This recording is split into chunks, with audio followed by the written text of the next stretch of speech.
మనమందరం సంతోషంగా ఉండాలి, శాంతితో ఉండాలి, నెమ్మదితో ఉండాలి. ఇదే కదా మన యొక్క ఆశ. ప్రజల యొక్క ఆశ ఇదే. ప్రభుత్వాల యొక్క అజెండాస్ ఇవే. రాజుల యొక్క అభయాలు ఇవే. నా ప్రజలు సుఖ సౌఖ్యాలతో ఉండాలి, అందరూ సంతోషంగా ఉండాలి. ఇదే ప్రజల యొక్క అజెండా, ప్రజల యొక్క స్లోగన్. ఎలాగుంటుంది సుఖ సౌఖ్యాలతో? ఎలాగుంటారు? నెమ్మదిగా దేవుని రక్షణ వెలుగులో, ఆయన రక్షణ సహవాసములో సౌఖ్యంగా ఉండగలుగుతారు. అందుకనే పరిశుద్ధాత్మ అంటున్నాడు యోహాను పత్రికలో, ప్రియుడా, నీ ఆత్మ వర్ధిల్లుచున్న ప్రకారము నీవు అన్ని విషయములలో సౌఖ్యముగా ఉండవలెను. ఆత్మ వర్ధిల్లుతుంటేనే మనం అన్ని విషయాల్లో సౌఖ్యంగా ఉండగలుగుతాం. అది నిజమైన సౌఖ్యము దేవుడు సిద్ధపరిచింది. అప్పుడు బతికిన, చనిపోయిన తర్వాత శాశ్వతమైన నెమ్మదిలోనికి వెళ్తాం. మన ఆత్మను నిర్లక్ష్య పెట్టి కేవలం మన సౌఖ్యాన్ని చూసుకుంటే సాతానుడు కూడా ఇస్తాడు మనకు సౌఖ్యం. ఈ లోకం కూడా ఇస్తుంది సౌఖ్యం, మన హృదయం కూడా ఇస్తుంది సౌఖ్యం, మన మనస్సు కూడా ఇస్తుంది సౌఖ్యం, మన తెలివి కూడా ఇస్తుంది మనకు సౌఖ్యం. అది పొందుకున్న తర్వాత చనిపోయి నరకానికి వెళ్తాం. అక్కడ యాతన ఉంటుంది.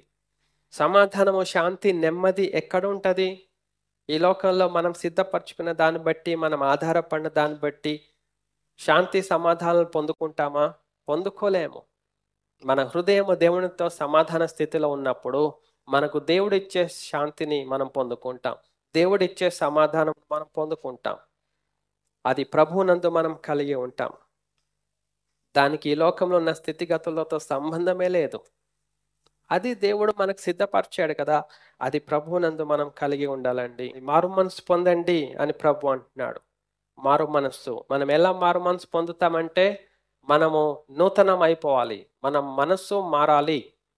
మనం చేసిన అతిక్రమము, పాపము నిమిత్తము, మూర్ఖత నిమిత్తం, అవిధేయత నిమిత్తం, అవివేకము నిమిత్తం మనం గుర్తించి, ఏడ్చి, కన్నీళ్లు విడిచి, పశ్చాత్తాపడి వాటిని విడిచిపెట్టాలి. విడిచిపెట్టి కనికరం కోరాలి. వెంటనే ప్రభు మనల్ని కనికరిస్తాడు. అది లేకుండా ఎన్ని దినాలు, సంవత్సరాలు గడిపేస్తున్నాం అయోమయంగా. ప్రభు అంటున్నాడు, మారు మనసు పొందుము, త్వరగా వస్తాను. ఎప్పుడో నీకు తెలియదు, వచ్చానంటే నువ్వు నశించిపోతావు. విశ్వాసమును బట్టి ప్రభుకి అప్పగించుకోవాలి. విశ్వాసమును బట్టి మనం మారు మనసు పొందాలండి. లేకపోతే ఏమవుతుంది? హెబ్రీ పత్రిక 10వ అధ్యాయంలోనే 31వ వచనములో ప్రభు అంటున్నాడు, జీవము గల దేవుని చేతిలో పడుట భయంకరం. మనం ఆయన చేతిలో పడకూడదు, మనం ఆయన చేతిలో అప్పగించుకోవాలి. We should surrender to God. దేవుడు వచ్చి మనతో యుద్ధం చేసే వరకు ఆగొద్దు. దేవుడు వచ్చి మనల్ని పట్టుకునే వరకు ఆగొద్దు. మనము దేవుని చేతిలోకి అప్పగించుకోవాలి. ప్రభువా, నేను అవివేకిని, పాపిని, దుర్మార్గుడను ఒప్పుకుంటున్నాను అని మనం ఒప్పుకోవాలి. మన అవివేకమైన స్థితిగతులు, పెద్ద పెద్ద ఘోరమైన పాపాలు చేయకపోవచ్చు మనం, కానీ అవివేకము కూడా పాపమే, అవివేకము కూడా చెడ్డదే. ల్యాక్ ఆఫ్ అండర్స్టాండింగ్, ఆ ఫూలిష్నెస్ కూడా చెడ్డది ప్రభు అంటున్నాడు. అది ఎందుకు వస్తుందంటే దేవుని వాక్యం మన హృదయంలో లేనప్పుడు వస్తుంది. దేవుని వాక్యం మన హృదయంలో భద్రం చేసుకున్నప్పుడు ఈ లోకంలో ఉన్న ఫూలిష్నెస్ మనలోకి వచ్చేస్తుంది. మన హృదయంలో ఉన్న స్వభావ సిద్ధమే అది అపవిత్రం, చెడ్డది ప్రభు అంటున్నాడు. వాటిని అన్నిటినీ మనం తీసివేసుకోవాలండి. టైం ఈజ్ వెరీ లెస్, చాలా తక్కువగా ఉంది.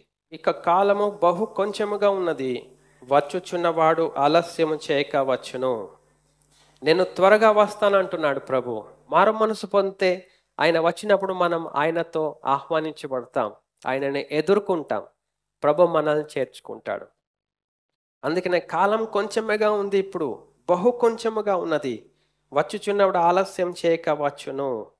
నా ఎదుట నీతిమంతుడైన వాడు విశ్వాసములుగా జీవించును గాని అతడు వెనుక తీసుకుని ఎడల అతని యందు నా ఆత్మకు సంతోషం ఉండదు.